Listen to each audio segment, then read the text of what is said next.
연속선상에 있다. 이게 이론론이에요. 행정이 이제는 요것만 할 게 아니라 이런 기능도 해야 된다.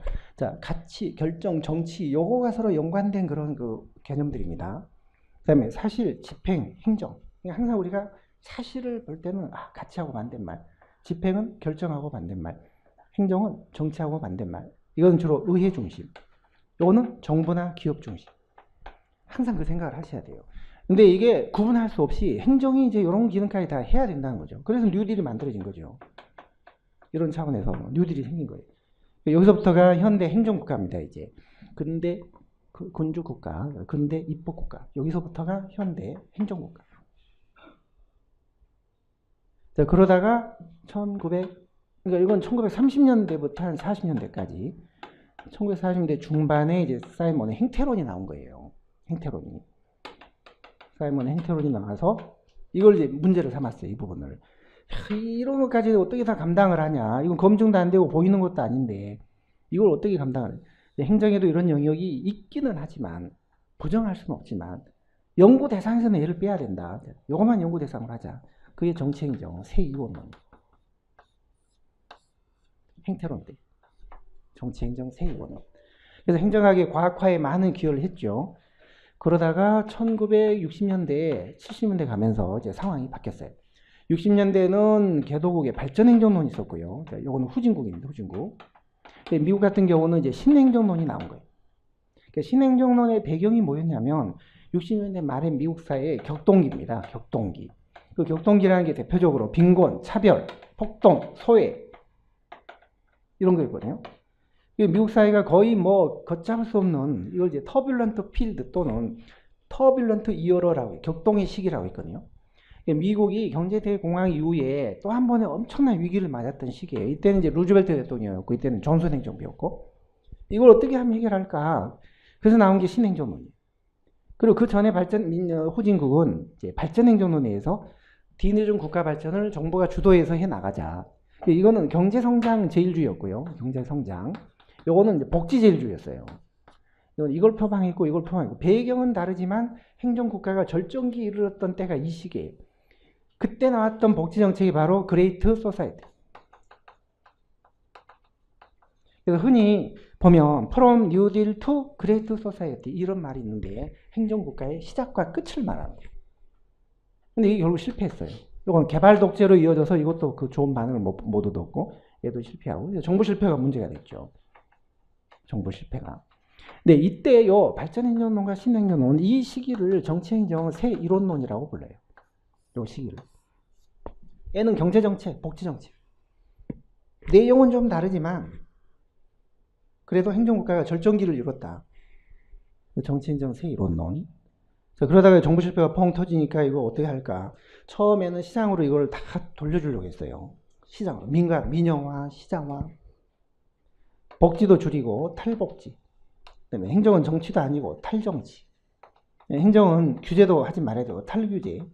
그래서 탈복지, 탈정치, 탈규제, 탈탈탈. 모든 걸 탈탈탈 털어버리려는 그런 이론이 나왔는데요. 그게 바로 MPM이었어요. 1980년대 MPM. 신공공관리. 행정을 또다시 관리로 보자는 거죠. 그때가 정치행정 새2원론이에요.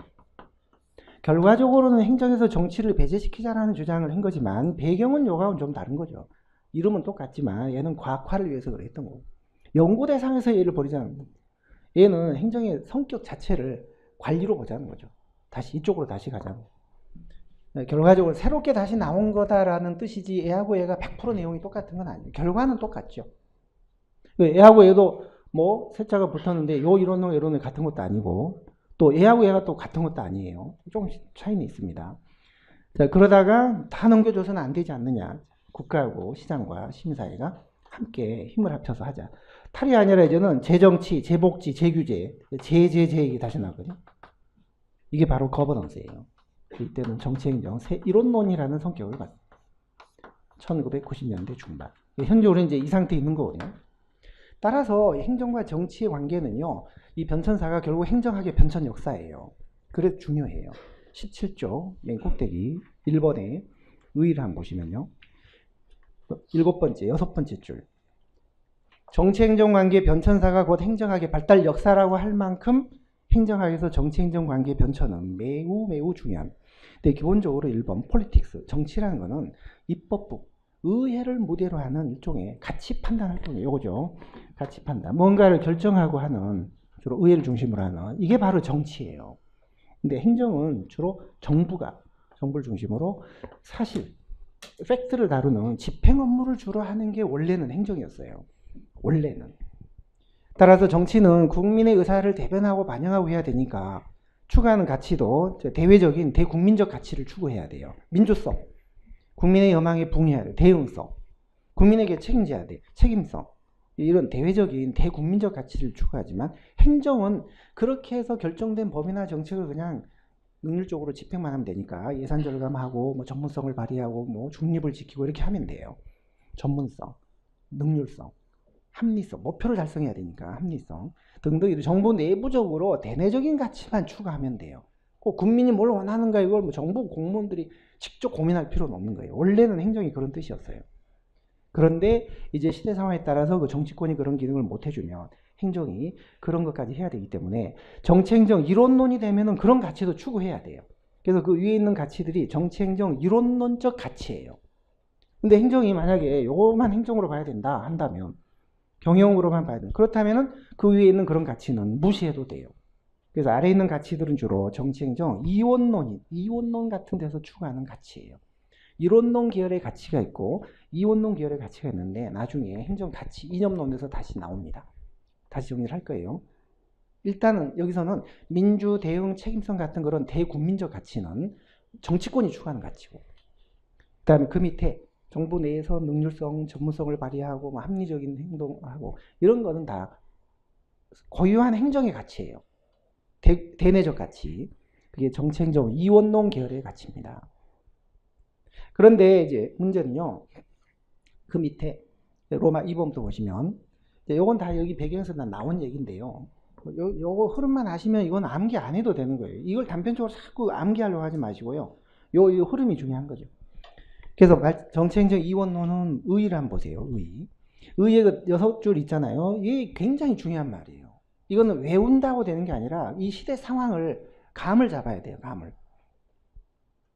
자, 행정학 태동기, 기술적 행정학. 행정을 정치가 아닌 순수한 관리 기술로서만 본다. 따라서 행정은 정치인들이 아니라 역관운동가가 아니라 순수 행정 전문가가 해야 된다. 그래서 시험 봐야 된다.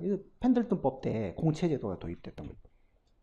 그래서 이 이원론은 19세기 말 행정학이 처음 미국에서 성립될 때 그 당파 정치, 역관제 폐란을 극복하기 위하여 정치로부터 행정을 분리시키기 위하여 이런 운동이 전개